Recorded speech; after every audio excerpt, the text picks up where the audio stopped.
What's up YouTube? My name is Jags, and I am very excited to show you this video. This is a promo video I made for the game Jurassic Snack. It is a kids commercial, and today I want to show you my sort of BTS project breakdown, whatever you want to call it. So without further ado, let's talk about how we made this. By the way, we made this using video game software. Move your dinos around the board and flip up the grass tokens with each chomp. You never know what you're gonna find in that jungle. The T-Rex eats any dinosaur it runs into. If you're extra hungry, you can move the T-Rex on your turn instead to chow down on your opponent.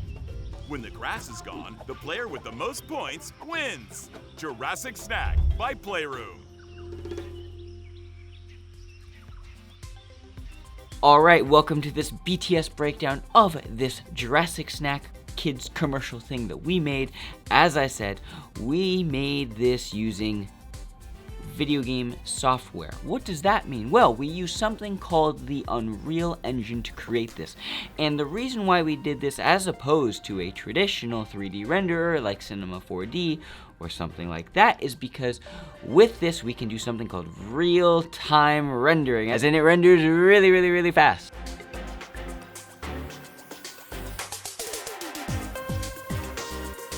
So, let's go into what happened with this project. Before anything else starts, we started with a creative brief. What are we doing? How long is this going to be? And what do we need to say? What are the requirements? That happens in the pre-production stage. After that, once we figured out the length and what we needed to say, we wrote a script. And with that script, we made sure that it fit within the length by reading it myself and then timing it so that it fits within everything. If you're extra hungry, you can move the T-Rex on your turn instead to chow down on your opponent. We also found a music track on Epidemic Sound.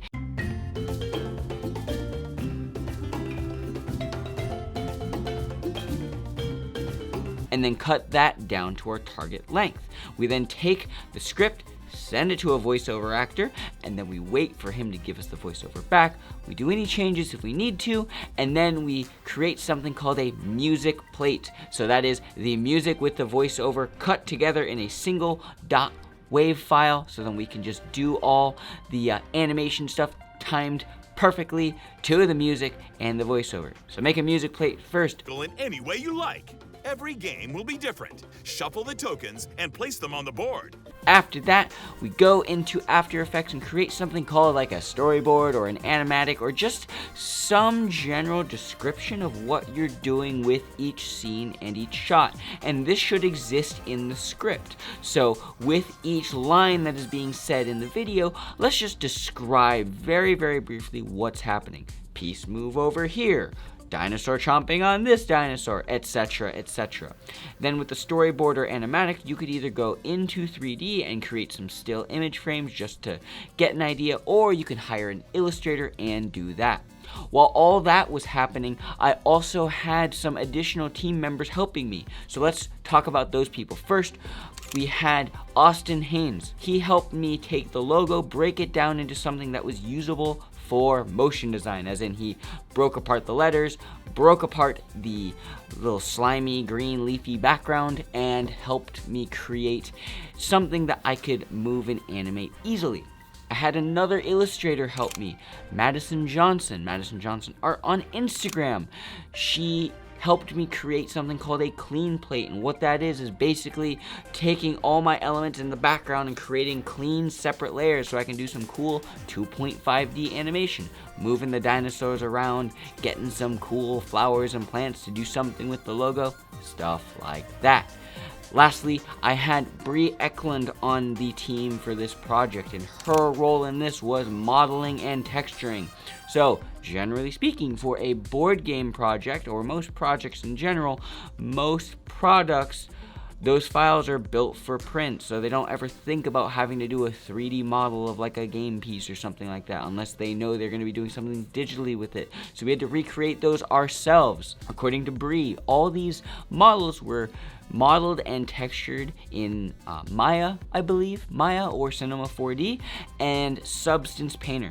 Substance Painter being the texture modeling software. So she would then send me a model with a texture map to all the pieces, and I just bring all that stuff in Cinema 4D. So we created the animatic and the storyboard. We had the assets created by my team members, Austin, Madison, and Bree, which is where my job finally starts. I mean, we started with the script and the pre-production, but then I had a little bit of a break in between because other people were helping me out. That next phase is the animation phase. What's happening? So we're going into Cinema 4D, and what we did in Cinema 4D is we took the storyboard and the animatic and just recreated those scenes. It's really helpful to have that sort of animatic / storyboard. It's a roadmap. It helps just sort of go along and just like design based on that. Make sure you get it approved by the client first, but you have a general idea of what you're doing rather than just like trying things out in 3D and just like, well, that doesn't work, that won't work. So we did the animation in Cinema 4D. We built all the pieces in, we got the models in, we had them flip, we had them turn, we had them do some cool stuff. Now, we could render from Cinema 4D and build a scene and whatnot in Cinema 4D, but that takes a very long time, and it looks great. Have you seen some of the stuff that comes out of Cinema 4D? If not, go check it out on the Maxon website. It's cool, but I had to get this done fast, and we had to get this done in a way that also looked good. So we could do fast renders in Cinema 4D, but then it's all noisy and gross. That's where Unreal comes in. Using the Datasmith plugin that comes with Unreal, you import the Cinema 4D directly into Unreal, and you are allowed to just basically take whatever's in Cinema 4D and use it in Unreal. Build your scene around that. One thing that is worth mentioning is that you have to save your Cinema 4D file as a .cineware file. So go to File, Save for Cineware, and then you can import it into Cinema 4D. Now in Unreal, that's where we can actually do some fun parts. We can create a scene, not make a scene as in throw a tantrum, make a scene as in like create a landscape, create an infinite floor so that the horizon goes off into the distance. And then you can also create foliage and whatnot. Using the foliage tool, you can paint grass and whatnot. So what we did is we painted some trees and rocks and grass and ferns and plants and made it feel like the box. Made it feel like we're in a jungle, basically. Now, where do we get those assets? That's something called Megascans. Megascans is a library that comes with the Unreal Engine where we can just like, hey, I like that plant, download. I like that rock, download. I like that tree, download. And then now we can just have some cool elements that helps us build our scene, create our scene, and do some cool stuff with it. Now, we built the scene, we gotta light it too. So lighting is also incredibly easy in Cinema 4D. You have like a point light, or rectangular light, or directional lights, or HDR maps. To keep it simple, we used one light. We used a directional light, and that just emulates the sun, and it just uses the rotation so it can get a cool look. I chose a angle that allowed me to get sort of like a golden hour type shadow, so it's like long shadows going off into the distance and whatnot. And I set the color temperature of that to like an orange, so it looks like a nice golden hour look, but not too orange so that it washes out the product and makes it look all gross and orange. I mean, it would still probably look cool, but made sure it was mostly accurate.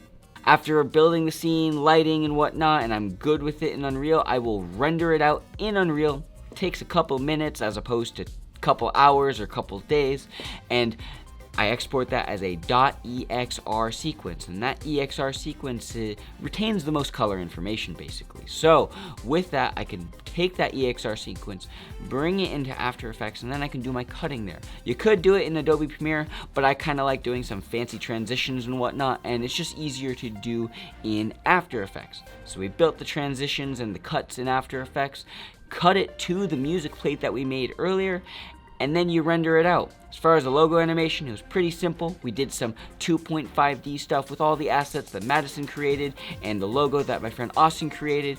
And overall, it was a very, very simple project in theory, but there was a lot of steps. The first step, concept and creative brief. What are we trying to say? What are we trying to do? How long is it? Second is preparing the assets, the logos, the box, the textures, the game pieces that didn't have 3D models. We had to create those. Then we had to figure out what is each piece doing inside each scene, storyboard and animatic. Bring it into Cinema 4D after that. Finally do the animation stuff, doing the camera movements in Cinema 4D, doing the game piece movements in Cinema 4D, and then bringing that into Unreal, building the scene, lighting the scene, and then finally you can export from Unreal back into After Effects, do your final cut there, and you have a cool video. And that's basically it.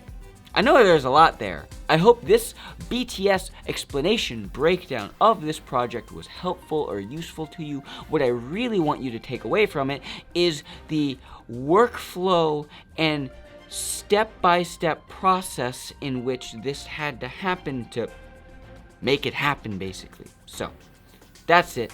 Hope you learned something.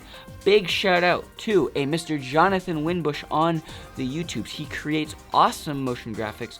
He released a course on how to use Unreal for motion graphics. I'm not sponsored to say this at all, but I took the course, got a lot of good information out of it, and now, hey, we can make cool motion graphics with video game software. So, that's it. Thank you very much. I will leave you with this, my internet friends. Eat 1 gram of protein per pound of body weight. I'll see you next time. Bye. Bye. Make some gains. Bye.